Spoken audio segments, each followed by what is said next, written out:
Assalamualaikum warahmatullahi wabarakatuh.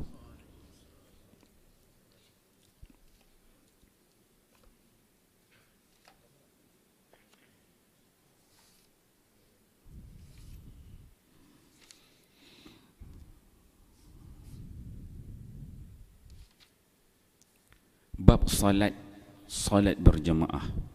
Hadis ke 80.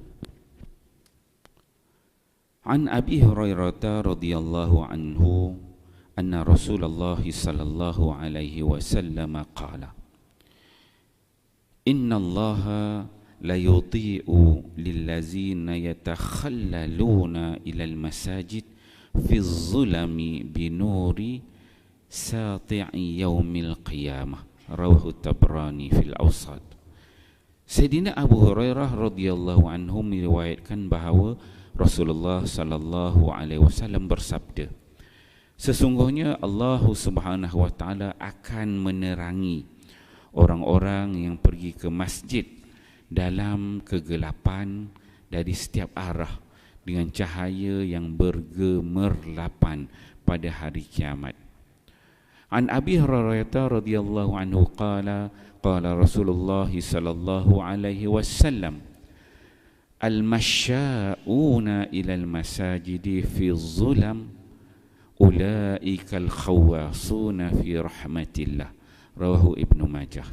Sayyidina Abu Hurairah radhiyallahu anhu meriwayatkan Rasulullah sallallahu alaihi wasallam bersabda, orang-orang yang selalu berjalan ke masjid dalam kegelapan, merekalah orang yang menyelam dalam rahmat Allah Subhanahu wa taala. Ibnu Majah.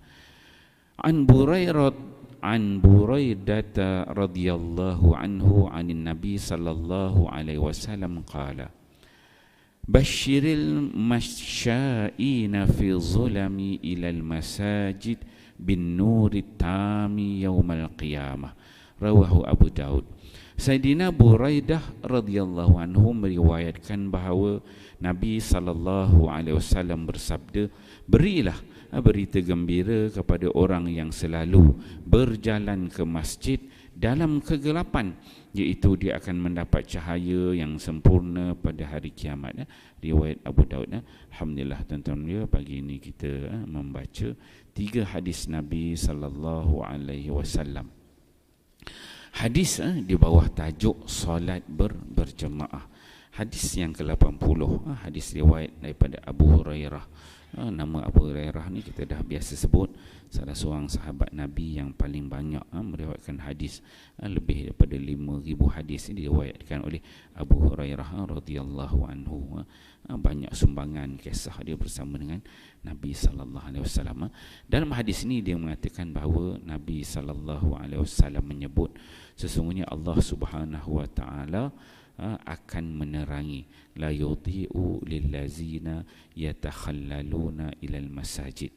Allah akan menerangi orang-orang yang pergi ke masjid dalam keadaan gelap, gelap, yang mana Allah akan terangi dengan cahaya yang bergemerlapan pada hari kiamat. Jadi kita yang pergi ke masjid ni pagi-pagi keluar, ini jenis bila malam lah, waktu malam maghrib, isya, subuh datang ke masjid dalam keadaan gelap, maka kitalah golongan yang disebut oleh Nabi sallallahu alaihi wasallam.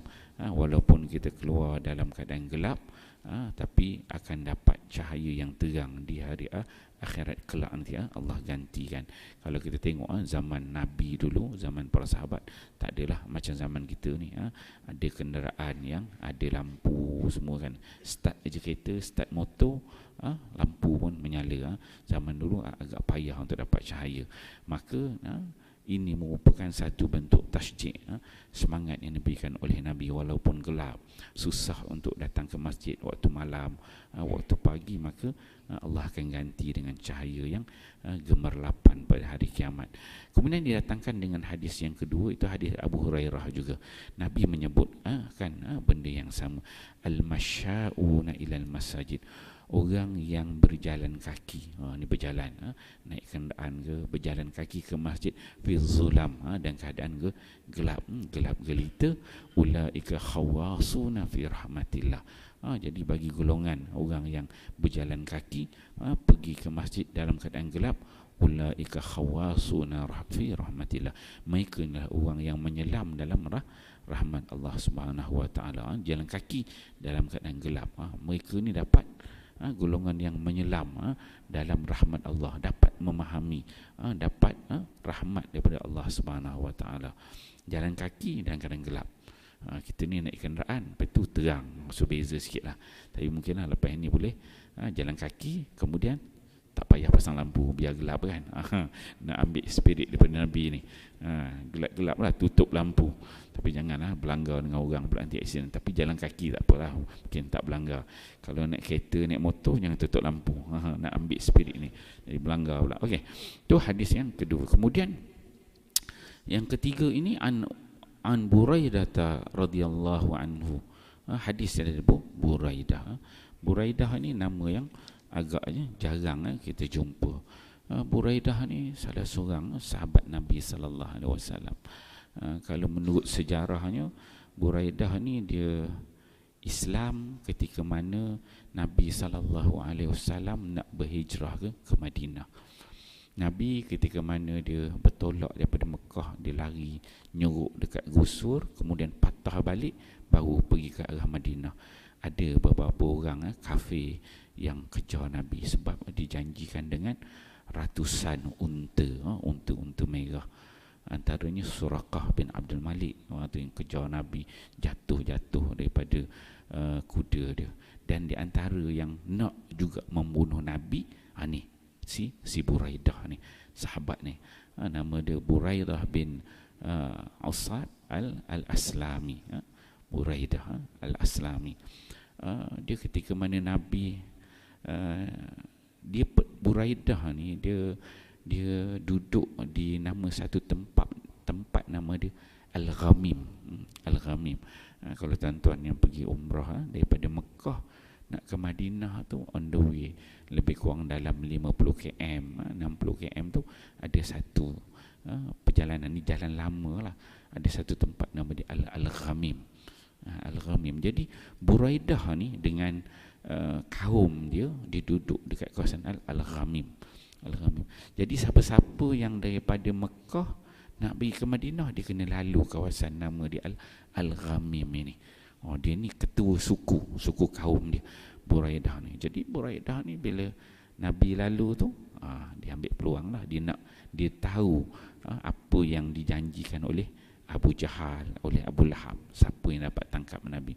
Dia cuba juga, sebagaimana Suraqah cuba nak bunuh Nabi, dia cuba nak bunuh, tapi dia tak berjaya. Buraidah al-Aslami ni, dia tak berjaya. Yang akhirnya Nabi bila sampai dekat Al-Ghamim ni, Buraidah nak cuba bunuh, dan apa yang berlaku ialah akhirnya dia tak dapat bunuh Nabi, dan Nabi mendakwah Buraidah ni. Dia dengar dakwah Nabi sallallahu alaihi wasallam, yang akhirnya dia mengucapkan syahadah.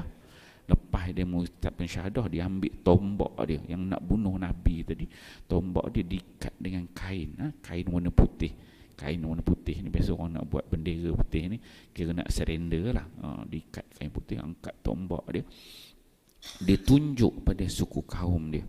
Dia kata sungguhnya telah datang kepada kita orang yang dapat memberikan hidayah dan petunjuk kepada, diangkat dia punya tombak dia, yang mana pada ketika itu dalam riwayat dia menyebutkan ada lebih kurang 80 kaum keluarga yang duduk di kawasan Al-Ghamim itu, semuanya menerima dakwah Nabi, semuanya masuk Islam pada ketika itu. Dan Nabi ketika itu dia sampai ke Al-Ghamim, disebabkan lama dekat situ, Buraidah ni dijemput Nabi, ya Rasulullah, marilah pergi jumpa kaum kerabat aku dulu, bani aku dulu, duduk dia kejap, dan Nabi sempatlah pergi ke situ. Dan malam itu Nabi sampai malam dekat bersama dengan kaum Buraidah ini. Nabi semayang Isya dan mengimamkan solat Isya dia di Al-Ghamim itu. Masuk Islam tu semua sembahyang Isya sama dengan Nabi. Tak ada belajar sembahyang macam ni tu, sembahyang Isya. Dalam riwayat disebutkan gitu. Itulah Buraidah, dia Islam pada ketua suku kaum. Dan Buraidah ni dia tak pergi ke Madinah. Dia duduk dengan kaum dia dekat Al-Ghamim tu. Dalam riwayat disebutkan selepas Nabi perang Uhud, tahun ketiga, keempat hijrah baru dia pergi ke Madinah. Lepas tu dia sampai Madinah, dia duduk dengan Nabi. Semua perang dia duduk sama dengan Nabi sallallahu alaihi wasallam. Dan antara sumbangan dia yang terbesar, Buraidah ni dia salah seorang sahabat yang dia banyak kabel kuat dengan pembesar kafir. Ketika mana Bani Mustalik nak buat serangan hendap kepada Nabi sallallahu alaihi wasallam, ketika itu Nabi dia hantar Buraidah ni jadi jasus, mata-mata masuk ke Bani Mustalik tu, dan dia boleh dapatkan maklumat daripada first hand, daripada ketua perancang Bani Mustalik tu bagaimana nak menyerang Nabi sallallahu alaihi wasallam. Dia dapat first hand. Kemudian dia balik, jumpa dengan Nabi, dia cerita. Dan pada ketika itu Nabi dekat Madinah tu dia dapat tangkap lah. Sebenarnya Bani Mustalik ni dah hantar beberapa orang yang Riki nak tangkap Nabi ni, nak bunuh Nabi ni.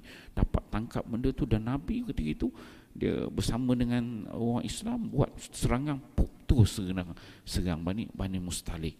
Dan itu sangat diingat peranan sumbangan Buraidah, dia yang menyebabkan Islam menang ketika menentang Bani Mustalik. Saya rasa saya pernah cerita tentang peperangan Bani Mustalik itu.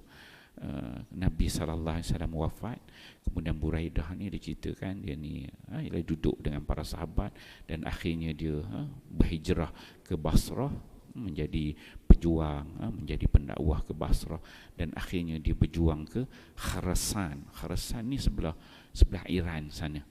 Dan disebutkan dalam tarikh, para ulama tarikh, ulama sirah menyebutkan Buraidah al-Aslami ini merupakan sahabat yang terakhir meninggal di Khurasan.